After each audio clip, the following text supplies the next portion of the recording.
Okay, hi everybody. I am so excited to be here. I first want to thank William and all those at the World Trichology Summit for inviting me to present today on a topic that I have a lot of passion for. I'm really looking forward to this. Today I'm going to be covering scalp micropigmentation, of course, and specifically how scalp micropigmentation can be used to effectively camouflage hair transplant scars. So I really look forward to diving in. At the end of the presentation, of course, you will have some of my contact information. So if you need a follow-up or have any questions, please do not hesitate to reach out. But let's get started. Okay, so you're going to be seeing a lot of me over the next 45 minutes, but figured to give you a little information about who I am. My name is Matt Aiulo. I am the founder and owner of Scalp Micro USA, the leading scalp micropigmentation company here in the States. We have a bunch of offices across the country. I'm based in New York City. We also have a clinic in Los Angeles, in Houston, and we just opened actually Austin, Texas. Really cool city. Really good barbecue. I've been doing this since 2011, so actually this month is my 10-year anniversary. So I'm becoming an old dinosaur in this field. I've completed over 6,000 treatment clients, I should say. And I'm also a speaker and educator in the field. I host scalp micropigmentation training really monthly out of our New York office. And we've graduated somewhere like 325 students over the last 3 to 4 years. And I do a lot of this stuff, presenting, and I've spoken at a lot of international conferences, which I really enjoy. Kind of spreading the gospel of scalp micropigmentation and how it can be a really, really good solution, an alternative solution to those suffering hair loss. So what is scalp micropigmentation? What is SMP? Many of you might be familiar with it or getting familiar with it, but let me just give you a high-level overview of what it is we do. Scalp micropigmentation is a cosmetic procedure for both men and women that are suffering all different types and degrees of hair loss, as well as surgical scarring and all the alopecia strains as well. During an SMP procedure, we are using cosmetic pigment. We are diluting and manipulating cosmetic pigment depending on the client's hair and skin tone to replicate the look of tiny little hair follicles. We're using a microneedle and pigment to deposit it into the skin. It is a form of cosmetic tattooing. We're depositing pigment into the skin to replicate the look of a short little hair follicle or stubble, so to speak. Okay, and between the certain depth that we use, the color dilution we use, the angle of penetration that we use, we're able to create a really realistic look of tiny micro hairs that can work really well for anybody that's experiencing early stage hair loss all the way to total baldness. It's becoming and is a viable alternative to traditional hair transplant surgery, hair systems, medications, and the makeups and the topics and all the cover-ups as well. What can SMP treat? It can treat a whole range of cases. It can treat, of course, male pattern hair loss. It can treat female pattern hair loss. A lot of the alopecia strains it's able to help with. We can treat thinning hair, so even individuals that might not be totally bald but are just starting to thin, we can help add density and kind of buff up that thinning hair. And of course, what we're going to be talking about today is hair transplant scars. We help a lot of individuals that have had prior hair transplant surgery, and we'll talk about the different cases and the different reasons why they may come for scalp micropigmentation. Surgical scars as well. And damaged scalps, those that have maybe worn their hair in certain styles, braids, weaves, dreads, and maybe wearing hair systems for long periods of time, we can help add density and color back to some of the areas that may have been damaged. So who can benefit?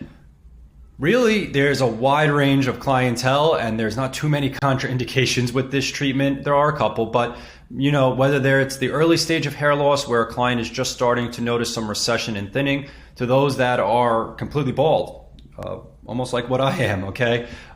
We can help everyone in that range create the look of fuller, thicker, short hair.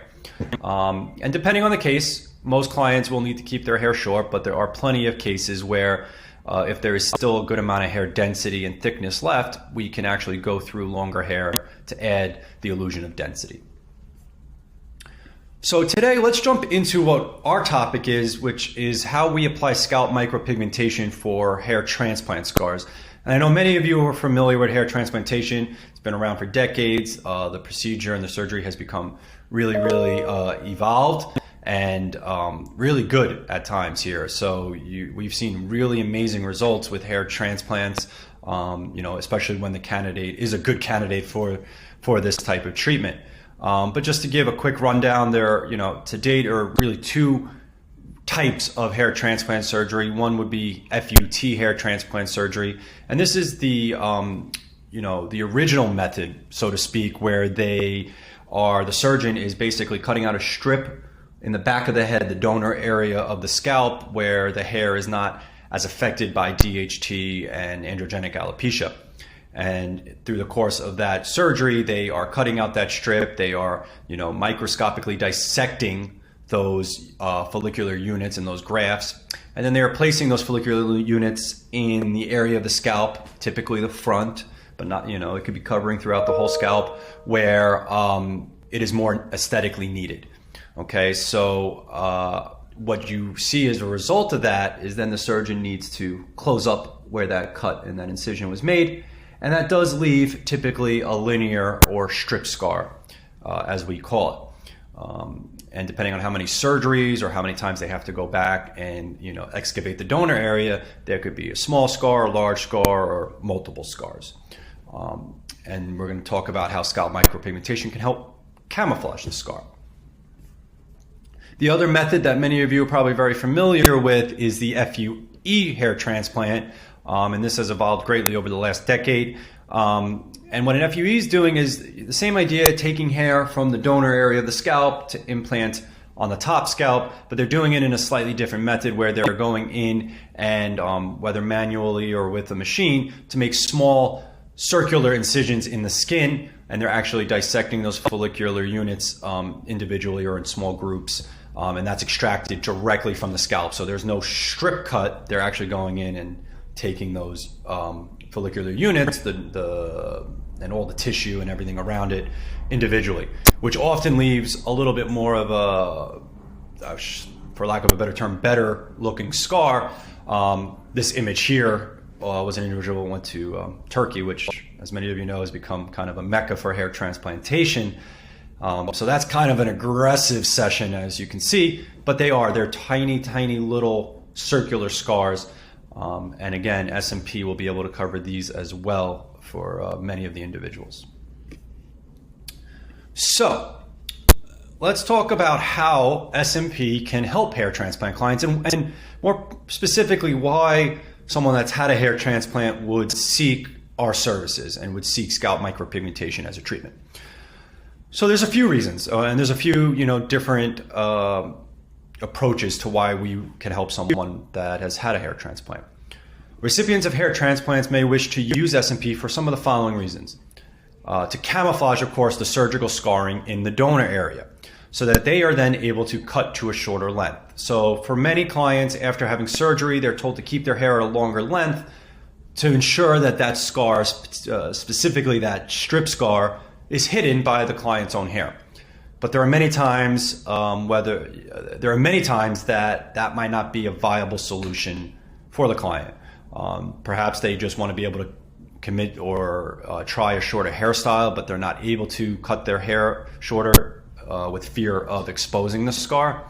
Or in some cases where the transplant was not effective, or they continue to lose more hair after the hair transplant, they are kind of still left with a very bald or thin scalp, and it would be more aesthetically pleasing to keep a tighter, shorter haircut. But they can't do that again because they're in fear of exposing the scar. So they come to us to get that freedom to be able to cut shorter or to create a better look for themselves and actually not fear, exposing that scar to the same degree. Others might come to cut hair short and actually add SMP density to the top as well. So not only the scar, but they may want to add density to the top scalp as well. You see in this image, this is an example of a pretty large hair transplant. Probably was multiple surgeries, and probably an older type of method because they look like they're pretty strong grafts. And you can see the before and after here. This individual wanted to thicken and even out and add density throughout the scalp so it looks fuller. And of course, they're going to keep their hair shorter, but the combination of the hair transplant and the SMP works really well. And we also covered that individual scar. So some come just for the scar, some come for the top and the scar, and others might just want to keep their hair longer but simply add density to the hair transplant hair.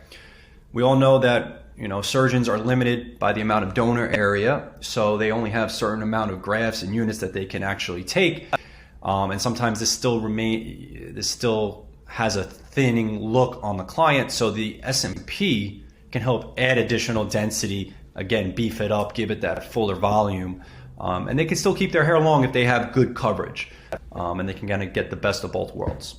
Okay, so there's definitely a lot of different applications here. At Scalp Micro USA, we see a lot of clients that come in for both scar and top, and either will keep it short or grow it back out and enjoy the benefits of that added density. Here are some quick examples of what the FUT scar coverage looks like, and we're going to go into that a little bit deeper on how we do this. Both of these are strip method scars. You see the one on the left here, very thin scar, which was cool, very easy to kind of camouflage. And now this client can do kind of a tighter style on the back and side without a fear of exposing that line. And here is a little bit more of an called aggressive, but larger case where we had two strips, and you can see how well they covered, and this individual also filled up the top. So you can see we were able to eliminate that crown that we call the horseshoe effect in the back and get rid of those scars. And just as a note, we always aim to get anywhere from 70 to 90% improvement in the scars, or 70 to 90% camouflage rate. Not all scars are created equal, which we'll touch on in a minute. But if we can do that, we will take the client. If we feel the scar for a multitude of different reasons isn't going to be benefited by scalp micropigmentation, then we would probably not treat. We always want to make sure we have at least a 70% improvement on these scars. Okay, so what are some of the keys to scar concealment? What are some of the things we need to do as scalp artists to ensure that we get a proper 70 to 90% camouflage rate? Well, number one is to make sure that we're proper deposit pressure inside the scar. We want to make sure that we're depositing the pigment at the right depth and at the right angle, and using the right pressure to make sure that it holds for a longer period of time. And if you dive deeper into scalp micropigmentation, there's a whole technique to do this. And myself, as well as a lot of the leaders in that space, offer great training on how to learn the hand technique and learn all the different things about SMP. Number two would be to make sure there's sufficient density inside the scar. We want to eliminate all that white scar tissue. Okay, we want to really erase that by adding density of our little replicated follicles throughout the scar. So we need to make sure we're using the right pressure and that we're giving it a lot of coverage to eliminate all that scar tissue, all that white or flesh tone scar tissue that really catches the eye. Number three is to also make sure that we do adequate blending around the scar area. So not only are we just going to pigment and color in the line, so to speak, but we want to make sure that we blend and soften the linearness of that scar. Because if we just pigment inside the scar, we're really just creating a shadow line rather than creating a nice blended out area that takes the eye away from the strip. As with all SMP, whether it's scar related or top related, we want to make sure that we are doing this over the course of 2 to 4 sessions. Each scalp micropigmentation session should be spaced around 2 weeks apart, and this allows for us to slowly build up color, density, and allow for any interim fading and healing of the scar. So it is a building up process. It does take multiple sessions, but after you've achieved that ideal camouflage rate, that client should not have to return for several years. And yeah, my motto is everything that's white, everything that's white must go. So we really need to eliminate all this white tissue so that the eye doesn't catch it. I'm gonna show you how we do that in a minute. So let's get a little bit more technical here on how we go about camouflaging these strip scars.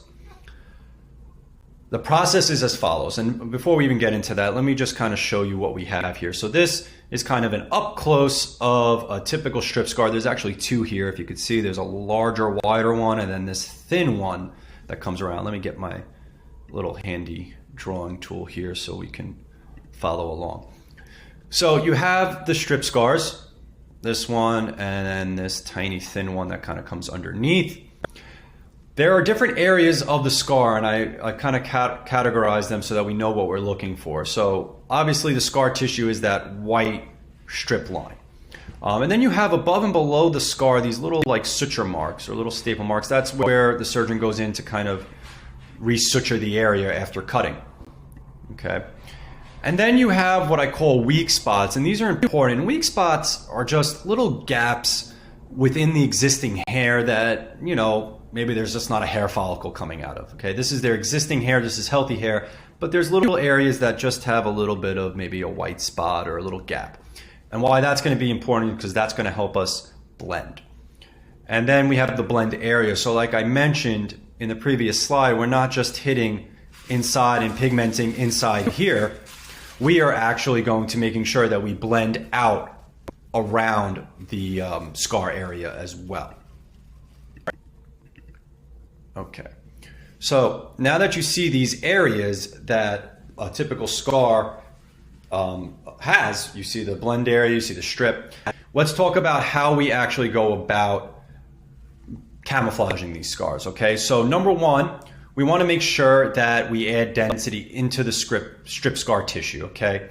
And we do this by making sure we still leave a little bit of space. We don't want to just go super, super tight right on top of each other and really saturate the scar. We want to leave about 1 to 2 dots worth of space on a first pass, okay? So that there's still going to be a little bit of white showing, okay? That might look like something like this, okay? And obviously this isn't necessary to scale, but just to give you an idea, we do want to leave a little bit of space rather than be right on top of each other like that, okay? That would saturate the scar. We also want to make sure that we add pigment into the suture marks. Again, everything that's white must go, so that includes these little suture marks above and below the scar. Number three, we want to make sure that we add density to blend outside of the scar, and we want to do that carefully and strategically. We want to open our density, so whereas I said 1 to 2 dots worth of space inside the scar, typically we want to widen our density as we move away from the scar.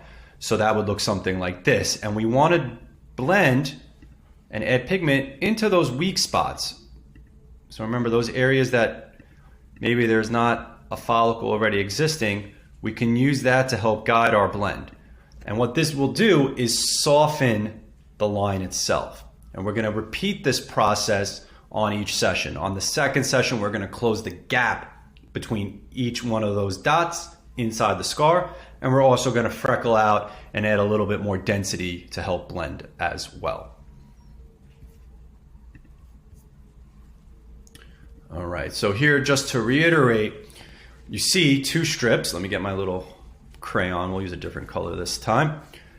So you see the 2 strips again, very easy to see, and that's part of the dilemma, and that's why we want to camouflage those. And so again, what we would be doing is adding our density inside, doing slight blending above and below, and hitting these suture marks. So you can see these are weak spots, weak spots, weak spots, and then there's some of the suture marks up above the scar here. We want to make sure that we hit all of that. And then as we come away from the scar, we're going to open our density. Okay, so we're going to start opening that density and actually kind of fade it down. And what this will do, and you'll see this in a photo on the next slide, is really create a nice blended out area for the scar tissue. All right, so here is a really good illustration of what we were just talking about over the last couple of slides. You have your 2 strip scars. You have the white markings to indicate the kind of area that we want to blend. And then this photo right here, this is halfway through the first session of a scar camouflage. And obviously a little red, a little sore, but you can see really what we are doing here and trying to achieve, and how already it's camouflaging so well. So again, we've added, I gotta get my crayon again, we've added density inside these two strips. Okay, and I believe the other one is right around there. All right, and then we started blending out, and as you can see, the density, those little impressions, those little dots are starting to open as we come down the nape of the neck, and that's so that we're transitioning and lightening the area as we come down, because as you come down the nape of the neck, the hair is not as thick. So the blending is very important, the density inside the scar is very important, and you can see the difference between the left side here and the right side. And as we continued across to the right, we were doing the same thing, adding density inside the scar and then blending, looking for weak spots, looking for the suture marks, being conscious of the existing hair and where there's thick hair and where there's not, so that we are able to not add too much density and thicken up an area that's already thick. We want to create a nice even blend throughout the area. Okay, so notice the scar tissue is generously filled with density.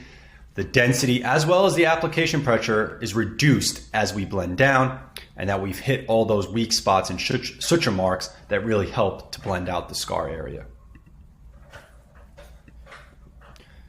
All right, so let's take a little bit, even a deeper dive into the strip scar cover up. Here's a great example of a final product. This, I believe, was after only 2 sessions. So you can see this was a pretty significant strip scar, typical to what we see. They typically come ear to ear. And here we have the finished product after 2, possibly 3 sessions, I do forget, but these will take 2 to 3 sessions at least. Okay, and this client wears his hair short, which is very important to really get that high level of camouflage that we're looking for. All right, so here's a really up close look at this. Again, I pointed out the weak spots. Those are the areas where there's some gaps within the existing hair and the strip scar, of course. And then on this right side here, you see the blend area, the area to where we've kind of come up to adding our density and adding open density and blending, as well as the scar itself. The scar itself, is right through here. Okay, so you can see the follicles, the replicated follicles, I should say, are inside there, and we blend it up and slightly below to really erase the linear line. The eye is trained to kind of catch lines and symmetry and things that just stand out. So our goal here was to really take the eye away from that, and that's through adding density inside, but also taking density away from the strip as well. All right, so here's a big one. Every now and then we get some really intense cases. This individual went for multiple hair transplant surgeries. I'll be bold enough to say that they were really not a success, as you can kind of see from the crown of his head. There's grafts in the front part, but that doesn't serve him too well, as the rest of the head is pretty bald. So yeah, he went back a lot. There's at least, I'd say, 5 to 6 strips in the back, and you can see kind of obviously the difference here after a few sessions. These scars will never be 100% gone. That's impossible to do with pigmentation, but what a difference a couple, 3 sessions makes here. Now, here's what we did, just to kind of illustrate again, reiterating the point of hitting density inside the scar, hitting areas in between the scar and below the scar. You can see the blend area is almost up into the crown. We actually added a little bit into the crown. Let me highlight that there. So we actually added a little bit of pigment up in this area to really take away from this top scar. So it was filling in that scar, but then adding density and blend above it. And then really this whole area had to be treated, okay, with a mix of different densities, some closer, some open, to really replicate the short hair follicles. A lot of people ask me, what do you do about gray hair? Well, this individual actually had some gray and white hair. Since the hair is cut short, we're not so concerned, because when hair is cut short, it's all more or less a shade of gray. And we use black pigment that we dilute to really match and cover the areas that are gray. And we could add a little bit of like the pepper, so to speak, to the salt. But we're working in grayscale pigment. So we have a match. No matter how gray or white the hair is, we'll be able to really add density to it as long as we dilute the pigment correctly.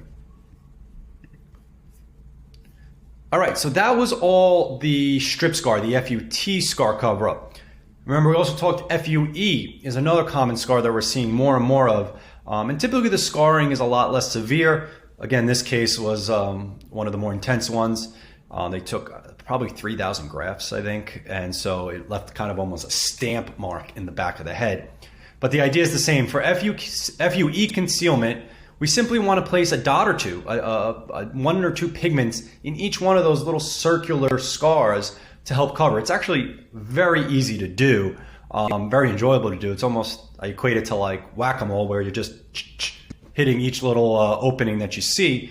And through the course of a couple sessions, you're really helping erase all those circular scars. So let's just take a look at this a little closer. I'll get out my little crayon tool, shrink it down a little bit. And yeah, so this was probably 3 sessions. Simply what we were doing is just placing pigment with the right pressure, with the right color match, into all these little white circular scars. Now, they're almost like those weak spots that we talked about earlier, right? We're just kind of scanning the area, adding 1 or 2 into each one of these little openings. And again, this will kind of solve itself. You do that a couple sessions, step back, see a macro view of it, and you really are able to wipe out this stamp. And again, many of the FUEs we see are a lot less invasive, a lot less intense than this. So very easy to do. They do need to cut their hair short to do this, as do many scar clients. For the most part, almost 90% of the scar cases we see, we do want the client to cut down for the procedure, because that allows us to see the field, so to speak, so the playing field, and we're able to do the blending that we need to do, the sufficient color matching that we need to do. And specifically with FUEs, you're really not going to see them unless the hair is cut short. So they do need to cut short so that we as practitioners can provide the best application possible. So those are the 2 main scars that we treat, are strips and FUEs. But again, like I said earlier, we're not, there's scars that we can treat, and then there's scars we need to know that we can't treat either at the moment or ever due to the characteristics of the scar. So what scars can we not work on? And this will probably come as no surprise. So first is hypertrophic scars, scars that exhibit a lot of red or pink color to them and just look raw, either because they're still fresh, they haven't healed fully, or they just didn't heal properly. And so if the scar is hypertrophic, it's just not going to be as susceptible to pigment. We can do more damage to the scar. And even if we do place pigment in there, it's going to go off color, because we're looking for white or flesh color. If we're putting black pigment into pink scar, it's going to come out purple or bluish because of the color, match there. Purple and black, pink and black, you get more of that black and blue look, okay? But we shouldn't be doing that anyway, okay? Because if the scar hasn't fully healed or developed its scar tissue, it's not going to retain, it's not going to give us the effect that we want. Other scars, like severely indented scars, or scars that just fall in a really odd area of the scalp and they kind of indented or created a lot of shadow, as you see in this top photo here, that's going to be a really tough scar to get rid of, because it's more of the texture of the indentation and the shadows that casts that's really causing the visibility there. So placing pigment is going to be very tough. Yes, we could get pigment in there, but it's going to be very hard to kind of get away that shadow or indentation. So that client we may not treat, or we may have to really adjust the expectations of the results. And also keloid scars, of course. Any scar that is raised or lumpy, red, off color, we do not want to treat. They can go for other services, resurfacing, laser, microneedling, things like that to help solve the keloid, but we would not pigment a keloid scar. It just wouldn't do any good. If it's raised, it's textured, putting pigment in there is not going to help camouflage it. Okay, so what are some of the requirements for camouflage? When we meet with a client and do their consultation and go over expectations and the process, there are certain things that the client needs to do on their end to really help achieve those high degrees of camouflage that we want. And so there are certain things that they need to be aware of. One, to achieve the greatest percent of camouflage, it is important that the client is aware of how they must maintain their existing hair. We do our job on our end, making sure the pigment's correct, the blending's correct, but then the job on their end is to make sure that they're maintaining their hair at an ideal length to really create that great camouflage, okay? So generally there are two options for this client, for a client. Number one would be to keep their hair, their existing hair, very short, especially the side and donor area. They need to keep that hair very short, anywhere from a 0 to about a ½ millimeter. Some can get away maybe with a 1 milliliter length. And that's because we're putting pigment in the scar that's flat, that replicates tiny little stubble. If their existing hair is short like that and mimics stubble, then everything is flat, even, looks consistent. But as their hair gets a little bit longer, a little spikier, a little bit more length to it, then you start noticing that cut. Okay, so if this is the scar, hair short, all good, but as the hair starts growing, you'll notice that cut where the hair is not growing. So a majority of the clients, we do recommend to keep their hair very close cut. Doing that a couple times a week helps smooth out the back area, makes a very consistent look.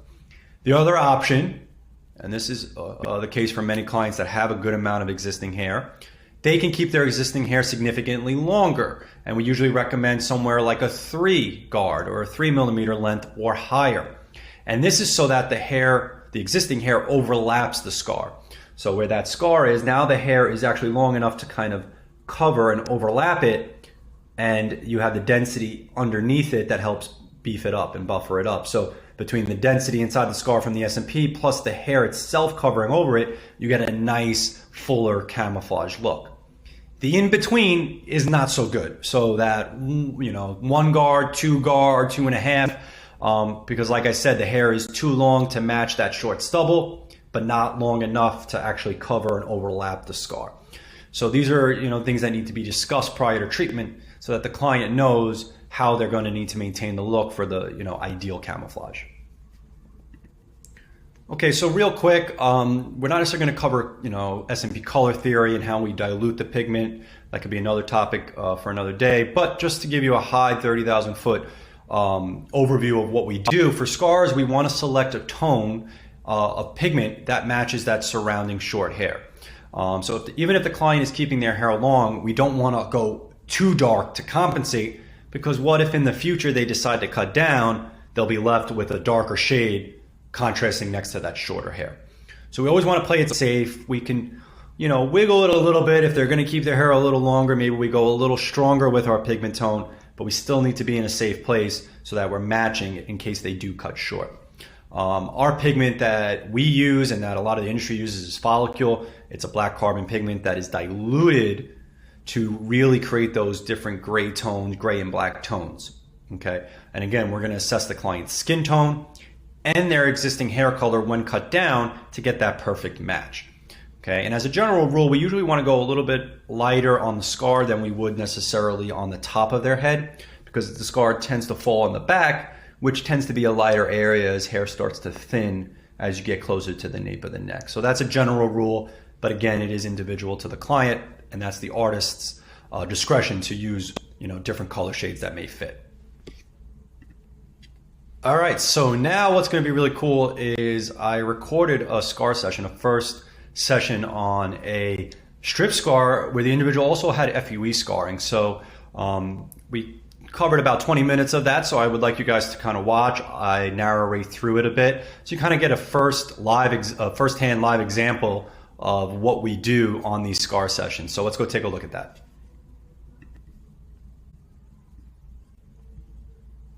Okay, so here we have a great example of an FUT strip scar, as you can see, outlined here through the donor area. This client had a strip procedure done. He also had an FUE procedure. So you see those small circular scars above and below. That is indicative of the FUE scarring, and you can see them all around in here. Those are the FUE scars. So this client had both procedures done, which is great for us because we'll be able to see this treatment being done on both the FUT scar and the FUE. And so the goal today obviously is going to be to add density throughout that strip scar, which is in pretty good shape. As you can see, it's pretty thin. The color is fairly white, which is what we want to look for.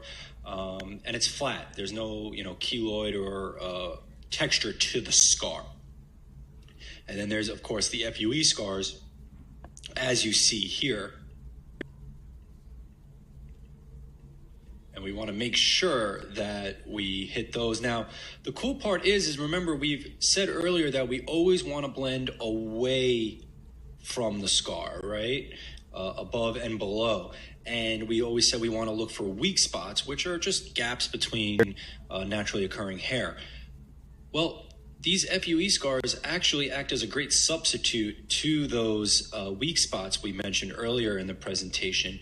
And so as long as we basically hit these FUE scars and use them as a guide for us when we're blending, we're killing two birds with one stone. We're covering the FUE scars and blending at the same time. So that's pretty unique with this particular procedure, but works in our favor. So this procedure came out really good. I can't wait to show you guys. So let's run through it and see it in action. And just to mention as well, we are using follicle color number 14 on this client. So if you're not familiar with our follicle dilution, please refer to that chart, but we are using color number 14 for the first session, which will be a great match to his existing hair color here. It's a great match. So make sure that you familiarize yourself with that if you haven't already. And let's get started with this procedure. So to start off, I am obviously going to start inside the scar tissue. And as you see here, I'm leaving a little bit of space, probably about 2 dots worth of space, just carefully pigmenting inside that white scar tissue. I tend to like to do a small area inside the scar and then blend outside. So just to show you real quick, already a nice difference just started. Continuing inside the scar, and I'll usually do a few inches worth of the scar and then start blending above and below it, and I'll move across the donor area doing that. So if you can see here, this area is being pigmented, but then once I finish this area, I'm going to start hitting those FUE scars that are below, and there's a few above it as well, which will be considered blending, but again, we're killing two birds with one stone here, also hitting the FUE scars themselves, so it works out in our favor.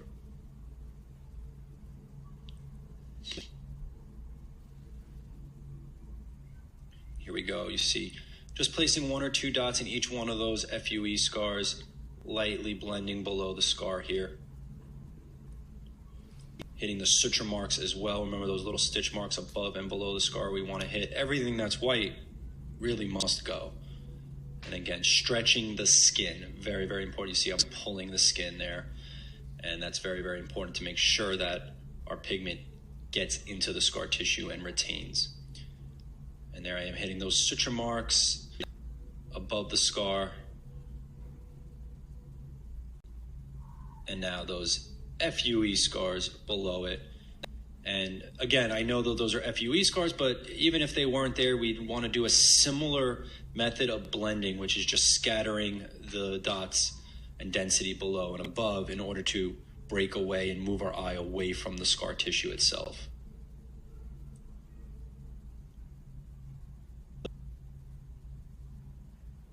What a difference already. Look at that. And if we pause here real quick, you can see that we hit inside the scar tissue. I've done about, what is that, maybe 5 inches worth of the scar. And then we've also started to blend below the scar and a bit above. And we're doing that by hitting those FUE scars. And it's just, 1 or 2 at a time and scattering.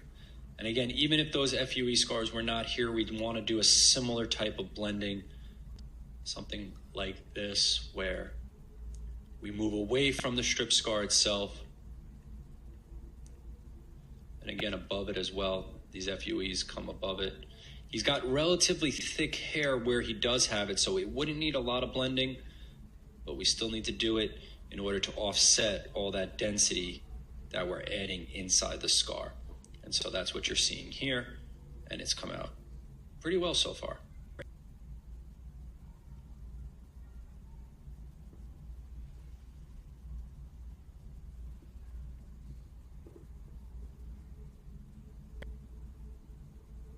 And just gently hitting those FUE scars. You can see I'm only putting 1 or 2 dots in each one of those. That's all they take, with a nice strong stretch. My active hand is stretching and my inactive hand is pulling the skin as well.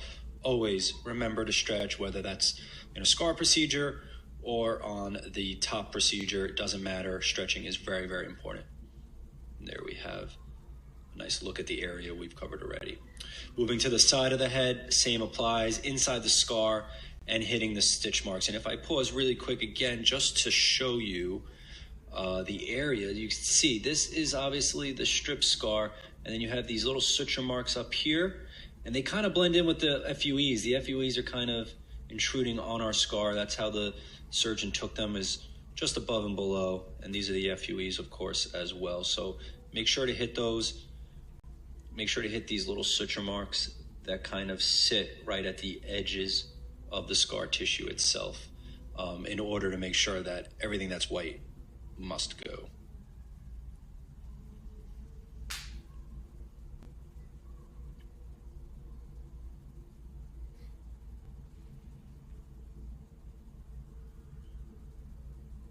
Now I'm dissipating away from the scar, creating that blend. So after I hit heavy density in scar, I move away from the scar. And that's to just offset the color to make sure that we're not creating a band or a dark line in the back. The last thing we want to do is just color the scar and leave the inverse of what that client had. Instead of it being a light line, that's now a dark line. So that's why we blend. So now moving over across the rest of the head, here's a good view of me getting inside that white scar tissue, keeping a good even density. And again, like I said, I like to make sure that I do an area of the scar. So my method is to do an area probably about that length, and then I'll start adding my blend as well. So I'll do a scar, blend, and then move onward to the next area, okay?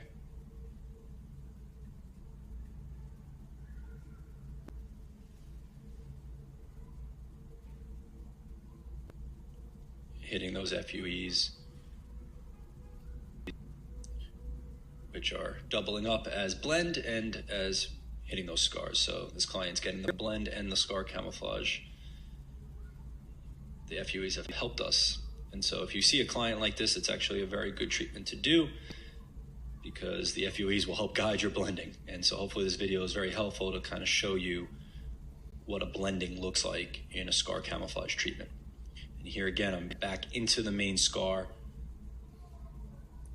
closing down that scar tissue. And there you see a good portion of the scar done. We hit outside the scar. Got to continue to do that a little bit more, continue to do that a little more, about that length out.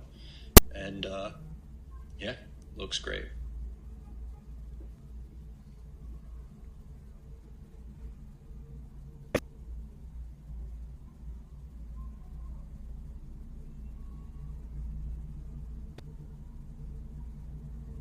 Really take your time with these sessions. Step away from the head every now and then just to kind of see how the overview, the macro view looks. Often when we treat a client, we're up close and we're very micro, right? Scalp micro pigmentation. So it's always a good idea to step away and you'll see things that maybe you didn't see originally. And here, a great view of what we have done so far, okay? So again, the scar itself filled pretty generously inside the scar, and then we've also blended below and slightly above, and you can see the difference between this area and the area that we haven't touched yet inside the scar. Massive difference. You see the detail in there is really incredible. Good density, not too tight though. I have a little bit of room to work on my next session, and that's very important.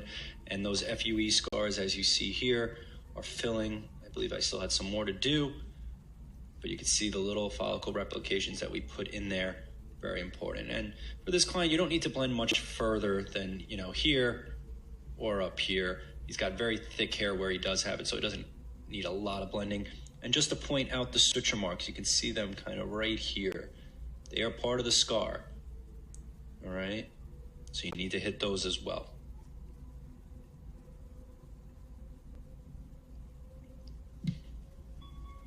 We'll continue to do that on the other area. So here, the session has been finalized, the first session inside the strip, and you can see what a difference as well as blending out below it. This is a great look. Let me see right there. Is a great look at right after the first session and how well that already camouflaged.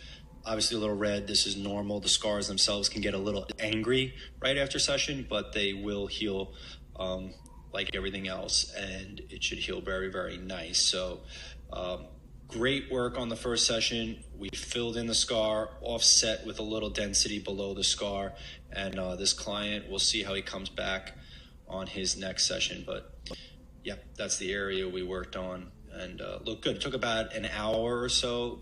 Take your time, of course. Now, the client returns for a second session. We have the client come back for a second session typically within 2 weeks or so. Minimum is about 10 to 12 days. So we wouldn't have the client come back before that, especially with scar tissue. We want to make sure that it heals properly, that it's not coming back still sore or inflamed. So here we have a view of the second session before we started on the second session. So this is healed after the first. As you can see, the scar itself, very nice, right? Big difference. It has lightened a little bit in places, particularly these FUEs. You can still see that they're shining through a bit. And that's a normal. That's not something we need to get discouraged about. We know that this is a multiple session process, and scar tissue in particular can be sometimes a bit difficult. So the goal on this second session is to apply a bit more density and coverage inside the scar, and then again re-hit these FUE scars. So the process and the method is very similar. Obviously use your eye, but for a second session, we still want to do the same thing. Do parts of the scar in the scar tissue and then blend away. Do parts of the scar tissue, blend away. And repeat that throughout the whole back donor area. And so here you have a great healed version of this, and we will make sure to cover inside the scar, hit those FUEs, and I can't wait to show you guys what the final result look like.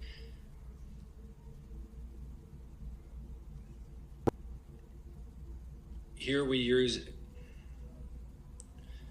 and so we're aware for this scar on the second session, we are going to use a follicle color number 12 on the second session. So we are going one shade darker. I do that pretty often, but it's not a necessity. If the scar held fine, then you can use the same color, but I'm just going slightly darker to give it a little bit more coverage, especially because we lost a little pigment in the FUE and a little bit inside the strip. And as you can see, I'm applying inside the strip scar here. Good density, pretty similar to the first session density I used, just creating another layer over it.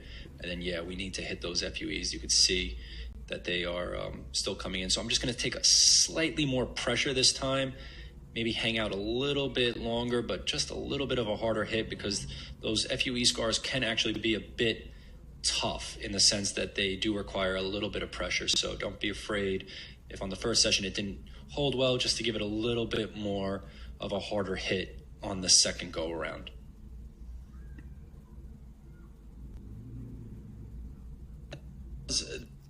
The strip scar, if you look close, you can maybe see it right through there, right? That was the strip scar in this area. And then this was our blend area below, our blend area above. This client did not do the top head, so we didn't bring it all the way up here. Oftentimes you can do that if the client does want to do the top. You can just take that density, bring it all the way up. But for this client, just the scar, as you can see, very well hit. Okay, well, I really want to thank everyone for participating in this presentation. I hope this was informative. I hope you kind of learned something new about the things that SMP and scalp micropigmentation is able to achieve. I love doing scars. It's actually a passion of mine. It's my little niche within the industry that I really enjoy. And yeah, this was kind of just an inside view of what we are doing when we are working with scars. So as always, if you have any questions, if there was anything that you wanted to follow up on, or if you want to ask me anything related to scalp micropigmentation, or maybe attend one of my trainings, I'll be happy to speak with you. You can reach me at these following areas: Instagram at the Scalp King, email matt@scalpmicrousa.com. Our website is scalpmicrousa.com. And we have a really cool YouTube library of informative videos, client testimonials. So you can check that out, youtube.com/scalpmicrousa. Again, thank you everyone at the World Trichology Summit for having me. This was a lot of fun, and I hope to see you guys again next year.